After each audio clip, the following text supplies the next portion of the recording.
Бул дүйнөдө эле сизге берилип аткан жакшылык, бул дүйнө. Себеби адам жакшы амал кылса, аманатчыл болсо, бирөөнүн малына, бирөөнүн жанына, өзүнүн ден соолугуна, Алланын өкүмдөрүнө кыянат кылбаса, Аллах Таала бейиштемесе, эми Аллах Таала бериптир да чырайлуулукту, сулуулукту бериптир.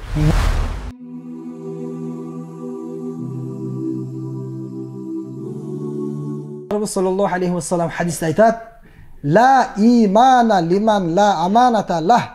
Кайсыл инсандын аманаты жок болсо, аманатчыл болбосо, анын ыйманы толук эмес дейт. Анын ыйманы жок дегени, анын ыйманы кемчиликтүү толук эмес деген. Демек көрдүңүзбү? Ыймандын толук болуусу жакшы амалдар менен. Мына ошол жакшы амалдар көп, ошолордун бири өзгөчөлөп бекемдеп аманат турасын айтып кетти да. Себеби бул аманат деген өтө Аллах Тааланын алдында сурала турган, өтө маанилүү нерсе бул аманатчы. Пайгамбарыбыз саллаллаху алейхи ва саллям хадисте айтат: "Соодагер чынчыл болсо, аманатчыл болсо, кыямат күнү пайгамбарлар менен, шейиттер менен, чынчылдар менен, жакшы адамдар менен бирге сөзсүз тирилет" дейт пайгамбар алейхиссалам.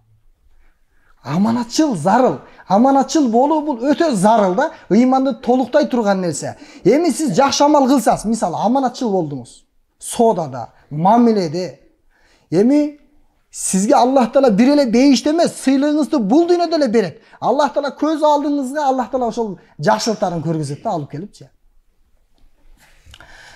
400 хижри жылында, тактап айтканда, мындан бир 9 кылым нар жак бер жагы менен 9 кылым мурда Абу Бакыр деген бир казы өткөн. Ал сот.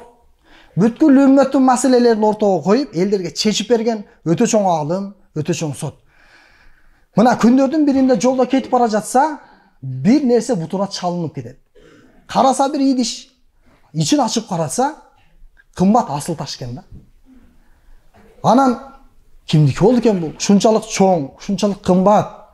Кимдики болду экен десе, жанында эле бир адам кыжалат болуп, аксакал киши, жашы улгайып калган киши кыжалат болуп жүрөт.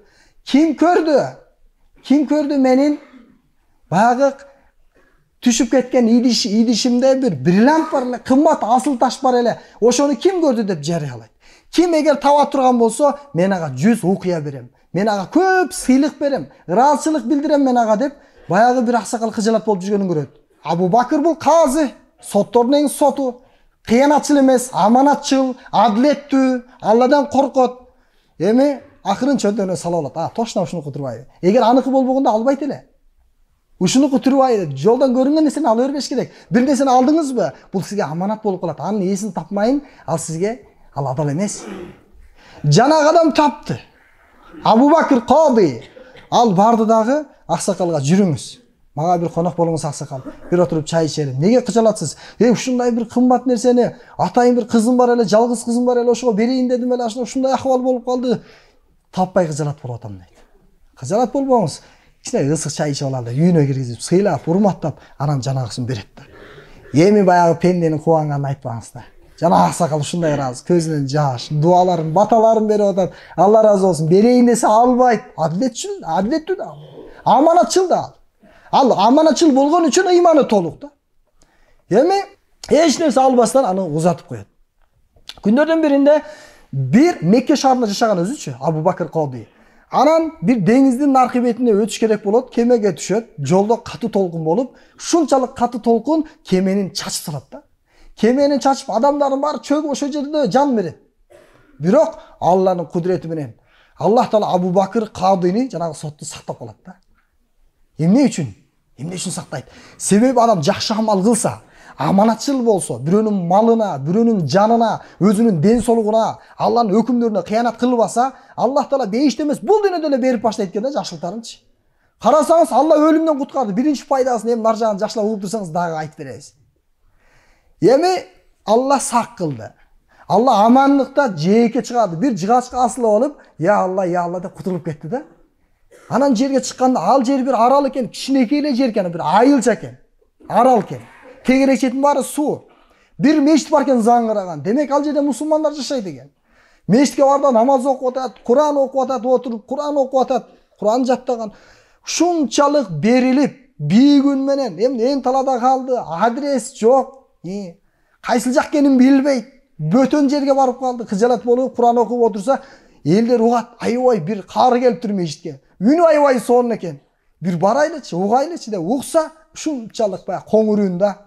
Давут алейхисаламдын үнүнөн бир көбүрөөк үлүш берилип тур да. Ушунчалык Куранды кооз окуду, Курандын нурунан нур.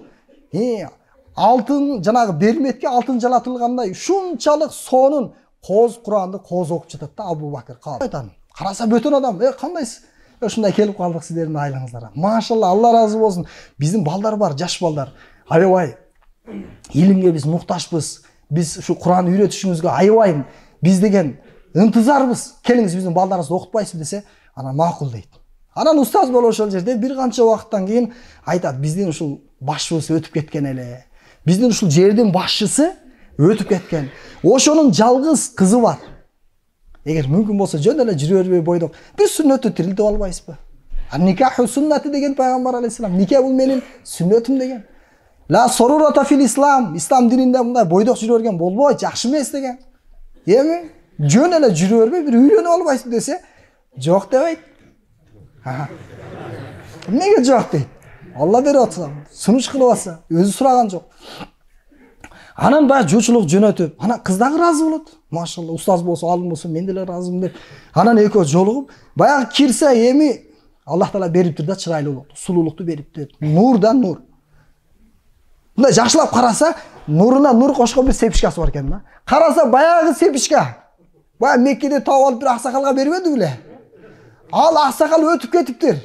Ал өзүнүн кызына берип, ал ушул өткөндөн бери Меккеде бир Абу Бакыр деген казы бар экен, өзү казы экен, сот экен, падыша экен, адилеттүү экен. Ошо менен биргеликте кыянат кылбайт экен, Аллахтан коркот экен. Кыянат кылбай ушунча кымбат нерсени мага берип, бир тыйын албай койгон. Я Аллахым, ошонун өмүрүнө береке бер. Я Алла, ушу учурду айтып калбаптырмын да, ушу кызымды бергенимде, ушу никеленгенде кызыма ошол сонун болот эле деп арман кылып дуа кылып жүргөн экен. Я Аллахым, эгер мүмкүн болсо өзүнүн кайби жардамы менен түздөн түз бир рахматыңды түшүр дагы ушу менин кызымды ошого никелеп койчу деп дуа кылып жүргөн экен да, көрсөчү. Көрдүңүзбү? Бул аманаттын бул дүйнөдө эле сизге берилип аткан жакшылыгы, бул дүйнөдө эле.